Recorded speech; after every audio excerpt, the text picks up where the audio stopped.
কোন স্ত্রী স্বামীকে তালাক দিতে পারে না। স্ত্রী যদি হাজারো বার তালাক তালাক বলে জিকির করে, তারপরেও কোনো স্বামী তালাক হবে না। অথচ আজকে দেখতে পারি অধিকাংশ স্ত্রীরা স্বামীকে তালাক দিয়ে অন্য পুরুষকে গ্রহণ করে নিচ্ছে। অধিকাংশ স্ত্রীরা আজকে স্বামীকে তালাক দিচ্ছে। যতটা পুরুষ স্ত্রীকে তালাক দেয় তার থেকে অনেক অনেক গুণ বেশি স্ত্রীরা স্বামীকে তালাক দেয়। আর এর জন্য মেন দায়ী যেটা, সেটা হলো আমাদের দেশের কিছু অশিক্ষিত কাজী, যাদের ন্যূনতম শরীয়তের কোনো মাসআলা মাসাইলের কোনো জ্ঞান নাই। এরা ঘুষ দিয়ে চাকরি নিয়েছে, হালালকে হারাম বানায়, হারামকে হালাল বানায়। তারা শুধুমাত্র কিছু টাকা দিয়ে দিবেন হাতে ধরায়া, দেখবেন যে সবকিছু হালাল করে দিয়েছে। শরীয়তের নিয়ম অনুযায়ী তালাক হয়ে গেছে, তালাক হয়ে যাওয়ার পরে আবারও ওই সমস্ত কাজীরা একত্রিত করে তাদেরকে জোড়া লাগিয়ে দিচ্ছে, আবারও সংসারের বৈধতা দিয়ে দিচ্ছে। এভাবে আজকে হাজারো সন্তান অবৈধভাবে জন্ম হচ্ছে আমাদের সমাজে।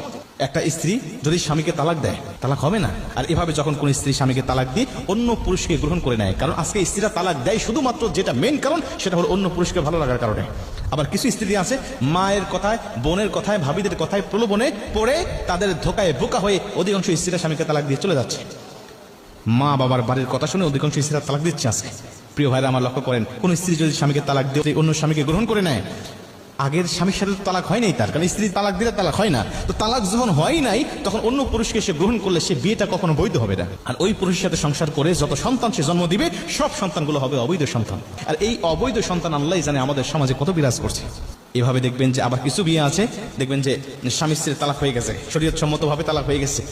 তালাক হয়ে যাওয়ার পরে স্ত্রীর উপরে যে 3 মাস 10 দিন 13 দিন যে ইদ্যত পালন করতে হয়, এই ইদ্যত পালন করার মতো ধৈর্যশীল নারী আমাদের সমাজে পাওয়া যায় না।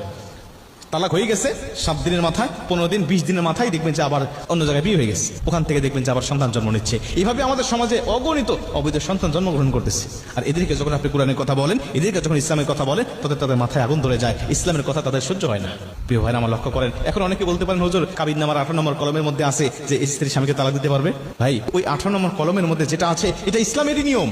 ওখানে আছে স্বামী যদি স্ত্রীকে ভরণ পোষণ না দিতে পারে, খরপোশ না দিতে পারে, তার সাথে বনিবনা না হয়, তাহলে স্ত্রী স্বামীর তালাককে গ্রহণ করতে পারবে। মানে স্বামী স্ত্রীকে আগে অনুমতি দিয়ে দিবে, দেখো আমি যদি তোমার হকগুলো আদায় না করি, খরপোশ না দিতে পারি, তোমাকে শারীরিক মানসিক কোনো চাহিদা যদি পূর্ণ না করতে পারি, তাহলে তুমি ইচ্ছা করলে তুমি আমার তালাক গ্রহণ করতে পারো। এই বৈধতা যদি স্বামী স্ত্রীকে দিয়ে রাখে, তাহলে স্ত্রী তখন বলবে যে দেখো তুমি যে আমাকে অনুমতি দিয়েছিলে, তুমি যে আমাকে গ্রহণ করার ক্ষমতা দিয়েছিলে, আমি এখন তোমার সেই তালাকটা আমি গ্রহণ করে নিলাম। আমার সাথে তোমার বনিবনা হচ্ছে না, তুমি আমার খরপোশ দিচ্ছ না, আমার ভরণ পোষণ দিচ্ছ না, আমার কোনো চাহিদা তুমি পূর্ণ করছো না, অতএব তোমার তালাক আমি গ্রহণ করে নিলাম। তালাক গ্রহণ করার ক্ষমতা স্ত্রীদের আছে, তালাক দেওয়ার ক্ষমতা কোনো স্ত্রীর নাই।